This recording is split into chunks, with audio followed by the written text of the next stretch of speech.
August 7th, 1942.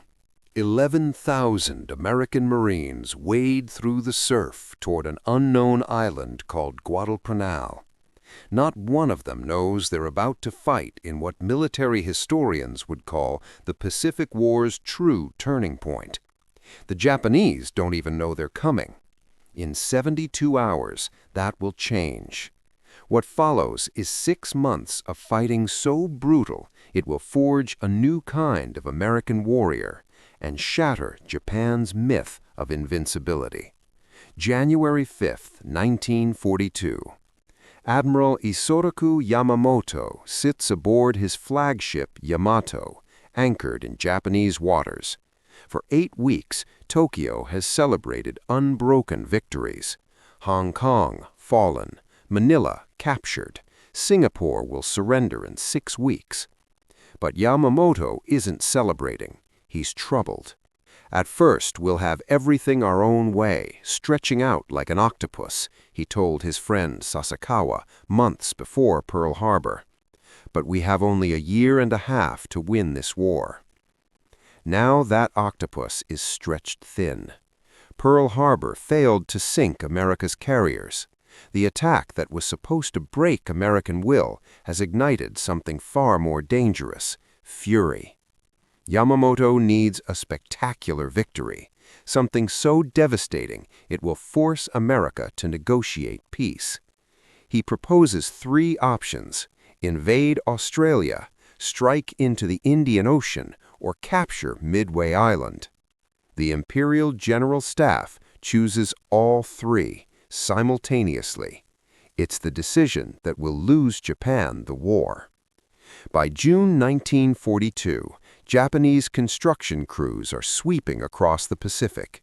They've seized Rabaul, turning it into an unsinkable aircraft carrier.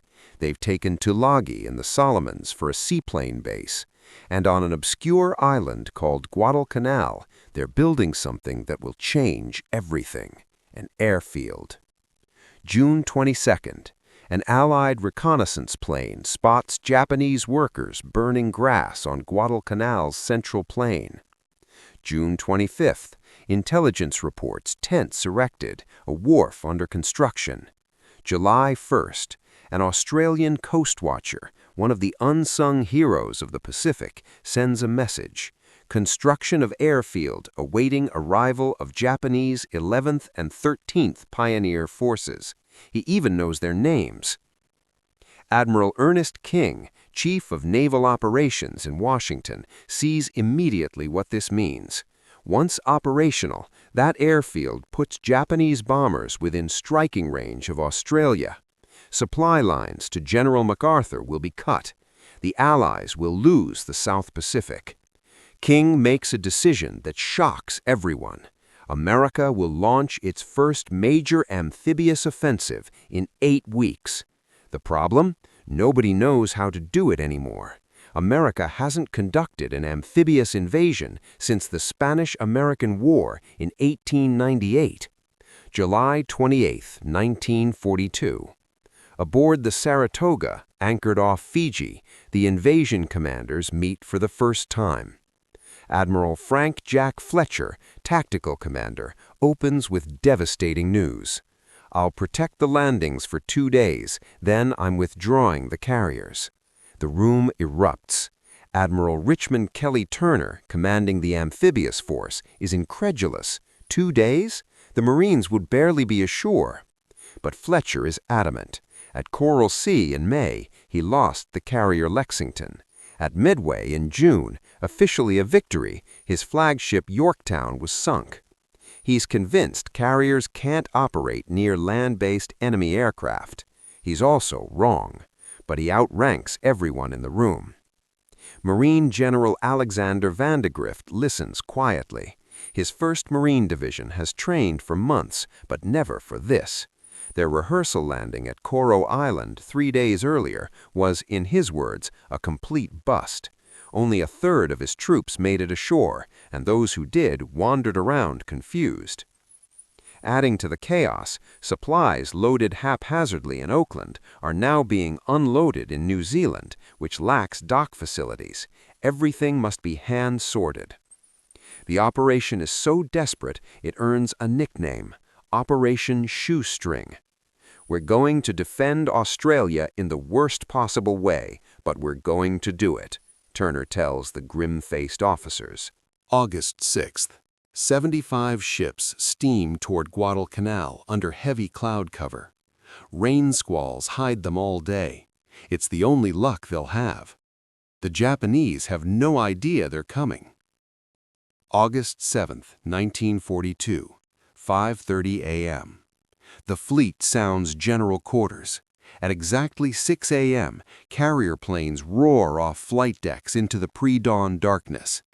At the Japanese seaplane base on Tulagi, the radio operator is drinking tea when the first bombs fall.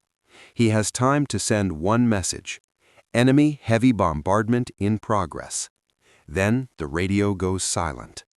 Source: Japanese 25th Air Flotilla War Diary, translated in The Japanese Story of the Battle of Midway, USSBS report. On Guadalcanal, Japanese construction workers are eating breakfast, rice, meat, cooked plums, when naval shells begin exploding along the beach. They abandon their meals mid-bite and flee into the jungle. Marines will find those half-eaten bowls still warm, chopsticks scattered across straw mats. Robert Leckie, Helmet for My Pillow, 1957. At 9 a.m., the first wave of Marines hits the beach east of Lunga Point. They meet no resistance. By afternoon, 11,000 Marines are ashore. They've captured the airfield, nearly complete, with construction equipment still running. One Marine quips, "I wish those Japanese would come out and fight. All they do is run into the jungle."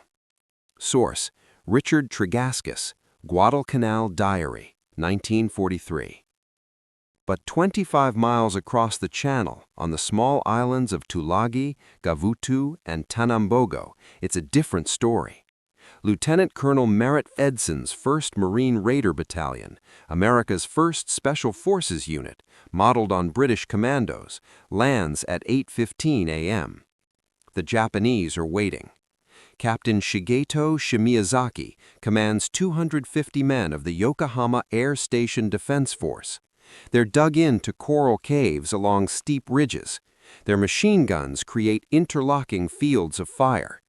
Source: Henry I. Shaw, Jr., First Offensive, The Marine Campaign for Guadalcanal, 1992.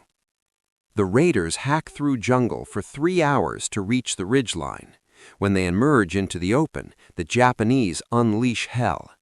One Marine trying to retrieve a radio from a cleared bunker is shot by 2 Japanese soldiers playing dead. 17 bodies are stacked in that single dugout. Source: John T. Hoffman, Once a Legend, Red Mike Edson, 1994.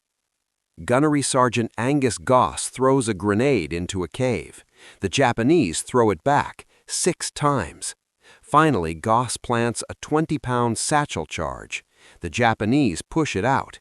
It explodes, driving a rock splinter into his leg. Enraged, Goss charges into the cave with a Thompson submachine gun, killing 4 Japanese. 8 more lie dead from earlier fighting. Source: Oscar Gilbert, Marine Tank Battles in the Pacific, 1901. That night, the Japanese counterattack. They break through the Marine perimeter, surround an entire company, fight hand-to-hand with knives and grenades. By dawn, that company has lost half its NCOs. Source: 1st Raider Battalion After Action Report, August 1942. On Tanambogo, it's even worse. Japanese soldiers jam crowbars under tank treads, throw gasoline-soaked rags. One climbs atop a tank and stabs the commander through an open hatch before being shot. Source: George McMillan, The Old Breed, 1949. When the sun rises on August 9th, the Marines hold Tulagi, Gavutu, and Tanambogo. Of 750 Japanese defenders, 3 surrender. The rest fight to the death.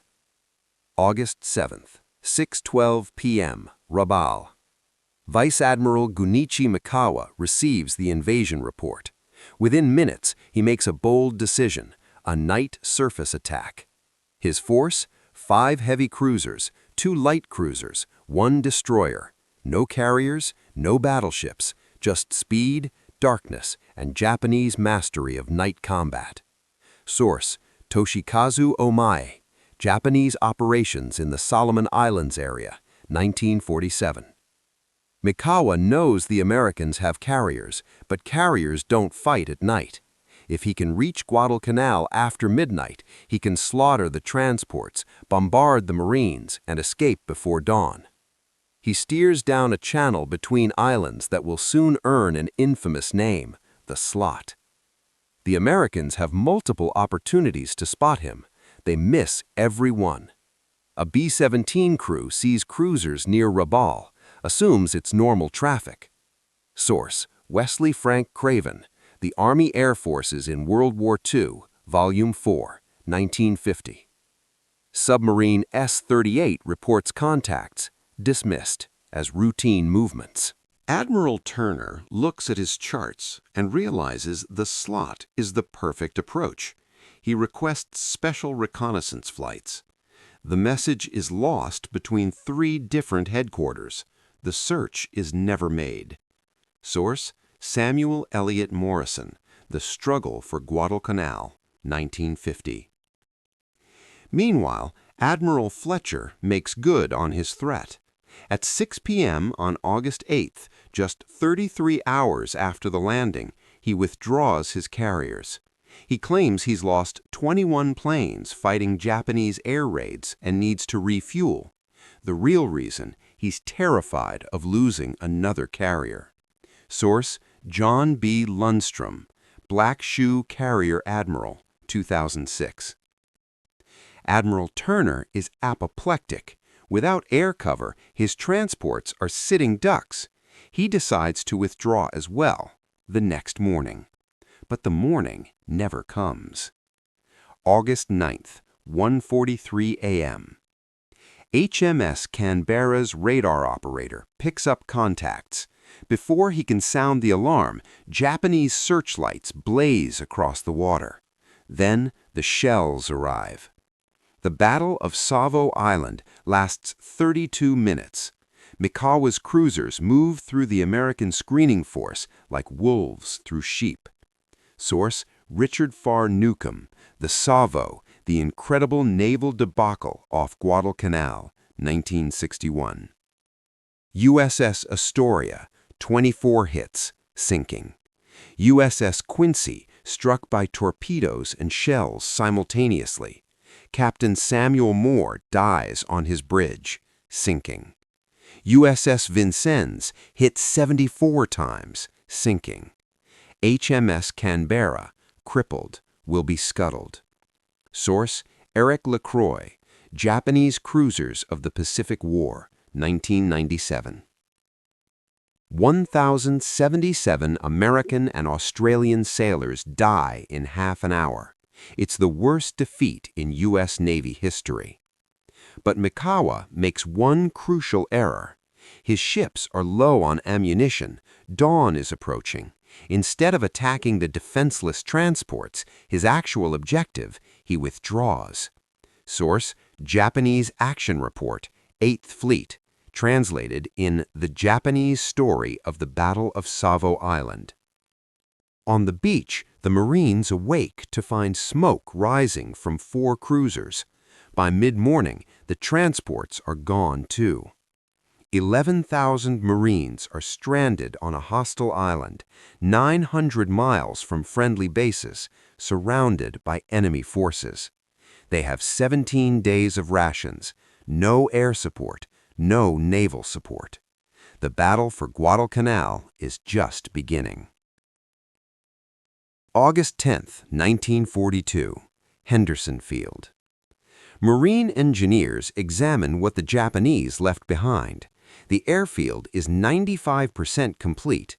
Coral runways, fuel drums, even the steamroller still has its engine running. They name it Henderson Field, after a Marine pilot killed at Midway. By August 20th, the first American planes land, 19 F-4 Wildcat Wildcats and 12 SBD Dauntless dive bombers. Source: John L. Zimmerman, The Guadalcanal Campaign, 1949. It changes everything. For the Japanese, Guadalcanal was supposed to be a minor construction project, defended by 2,000 laborers and 600 combat troops. Now it's become a crisis. But Tokyo makes a fatal error. They underestimate American resolve. The enemy on Guadalcanal is not worthy of concern, declares Colonel Kiyonao Ichiki, commander of the first Japanese reinforcement attempt. Source: Saburo Hayashi, Kogun, The Japanese Army in the Pacific War, 1959. August 21st, midnight. Ichiki leads 900 elite troops in a frontal assault across the Tanaru River. They're supposed to sweep away the Marine defenders in a glorious banzai charge. Instead, they run into prepared positions, barbed wire, and interlocking machine gun fire. By dawn, 800 Japanese lie dead. Ichiki burns his regimental colors and commits suicide. Source: Frank Howe, The Island War, 1947. American casualties, 35 killed. The myth of Japanese invincibility, carefully cultivated through 8 months of victories, begins to crack. September 12th to 14th, the Battle of Edson's Ridge. 2,000 Japanese troops under General Kiyotake Kawaguchi attempt another assault. They're convinced the Americans will break under a night attack. For 2 nights, they hurl themselves at Marine positions on a coral ridge. Colonel Edson's raiders hold by meters. At one point, Japanese soldiers reach within 50 yards of Henderson Field itself. But they don't break. The Japanese lose 1,200 men. The Marines lose 143. Something has shifted, not just tactically, but psychologically. Private Robert Leckie, who will later write one of the war's great memoirs, captures the moment. We had been told the Japanese were supermen. We learned they were just men, and we could beat them. October through November brings more battles. The naval battle of Guadalcanal in mid-November becomes a point-blank slugfest. Battleships trade fire at 3,000 yards, ranges not seen since Jutland in 1916. By January 1943, Japan makes a secret decision: evacuate. Between February 1st and 7th, 1943, Japanese destroyers execute a brilliantly planned withdrawal, removing 10,652 troops. But they're skeletons, starved, diseased, defeated.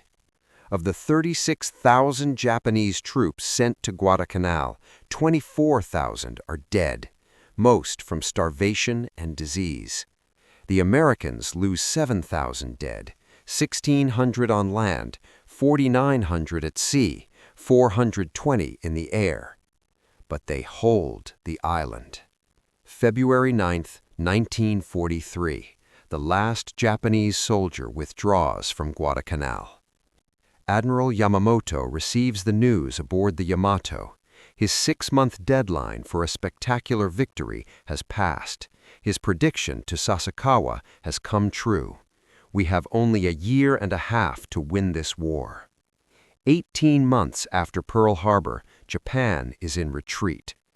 18 months later, on April 18, 1943, American P-38 fighters intercept Yamamoto's transport plane over Bougainville. The architect of Pearl Harbor dies in the jungle. Guadalcanal changed the Pacific War in ways that still echoed today. Tactically, it proved amphibious invasions could succeed. Every subsequent island campaign, Tarawa, Saipan, Iwo Jima, Okinawa, learned from Guadalcanal's mistakes. Strategically, it shifted the war from defensive to offensive. After Guadalcanal, Japan never advanced again. Psychologically, it destroyed the myth of invincibility. Japanese soldiers were brave, well-trained, and fanatical, but they could be beaten. Perhaps most importantly, Guadalcanal forged American confidence. The Marines who landed on August 7th were uncertain, undertrained, and under-equipped. The Marines who held Henderson Field through 6 months of hell became the finest light infantry on Earth. They called themselves the Old Breed. History would remember them simply as heroes. General Vandegrift later said, "I have never heard or read of this kind of fighting. These people refuse to surrender." He was talking about his own Marines, but he could have been describing both sides. Guadalcanal wasn't the largest battle of World War II. It wasn't even the bloodiest, but it was the turning point. The moment America learned it could win, and the moment Japan learned it couldn't. If this deep dive into Guadalcanal's untold stories resonated with you, hit that like button and subscribe for more definitive Pacific War history. Next week, we're covering the naval battle of Guadalcanal. The night battleships fought at knife-fighting range. You won't want to miss it. Leave a comment telling us, what battle should we cover next?